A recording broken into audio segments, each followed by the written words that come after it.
It's time for Declare Your Independence with Ernest Hancock.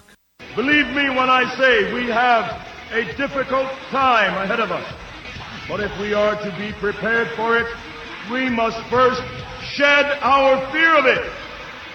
I stand here without fear because I remember that I am here not because of the path that lies before me, but because of the path that lies behind me. I remember that for 100 years we have fought these machines. And after a century of war, I remember that which matters most. We are still here! Tonight, let us make them remember we are not afraid!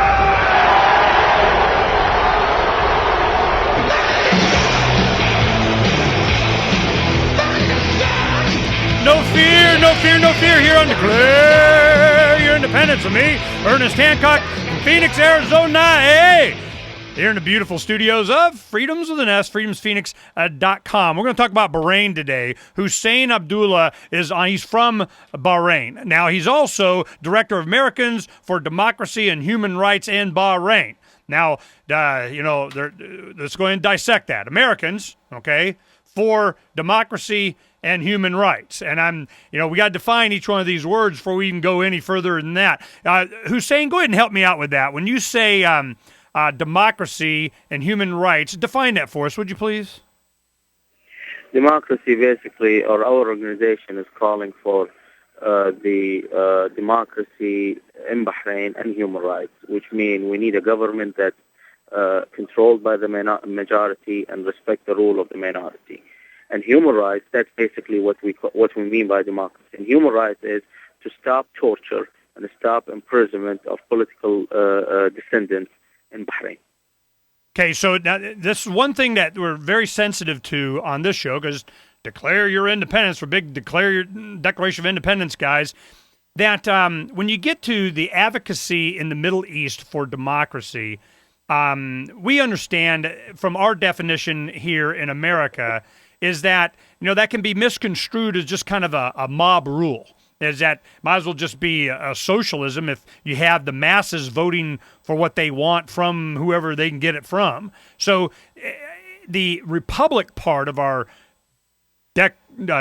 democratic constitutional republic here in the United States is, like you were saying, the protection of individual rights, even minority rights. Now, so the thing is that, we need to understand exactly what it is that we're advocating for, and Americans for democracy and individual human rights in Bahrain, we need to understand what it is that we're advocating for. Now, if we get to what it is that you want in Bahrain, how would you define it? How would it work? Well, I will define it as a country that is elected representative in a fair and free elections, and at the same time has the protection for minority, for religious minority, exactly the freedom that we have here. Now, understand very well, the Middle East has changed tremendously. Now, let's focus on Bahrain, because I'm talking about Bahrain. I'm not talking about the region.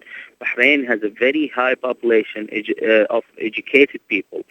The situation right now in the country, or the peaceful protest or the civil disobedience, the leaders of those movements are youth under 30 years old, college educated or graduate student, and they know very well what democracy means. They know very well what liberal democracy mean the majority rule, yes, but they cannot be tyrannical toward the minority. Minority should have rights, should be protected. At the same time, we advocate for human rights. There is no human rights in Bahrain or religious freedom in Bahrain.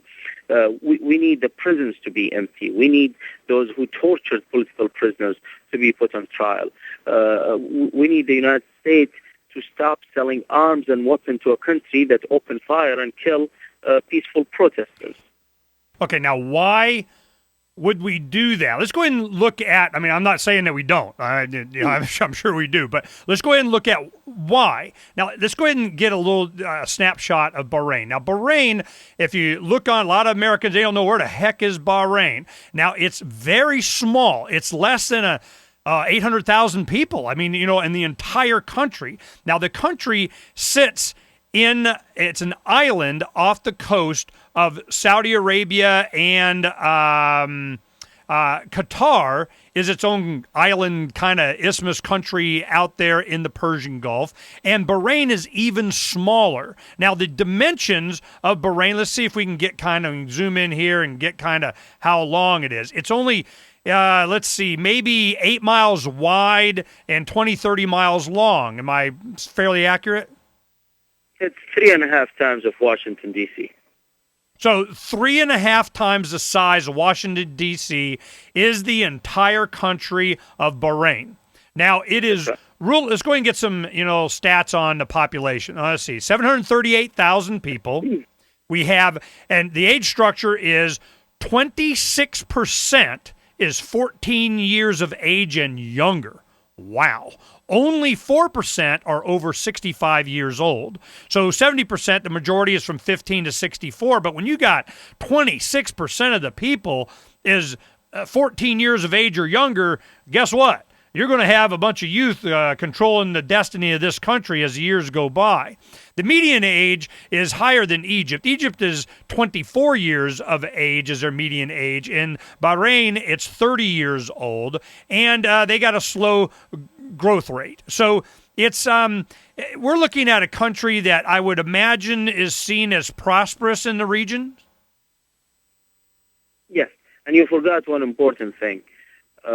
It's also the base of the U.S. Fifth Fleet. Our U.S. Fifth Fleet is stationed in Bahrain. Because it's sitting out there in the water.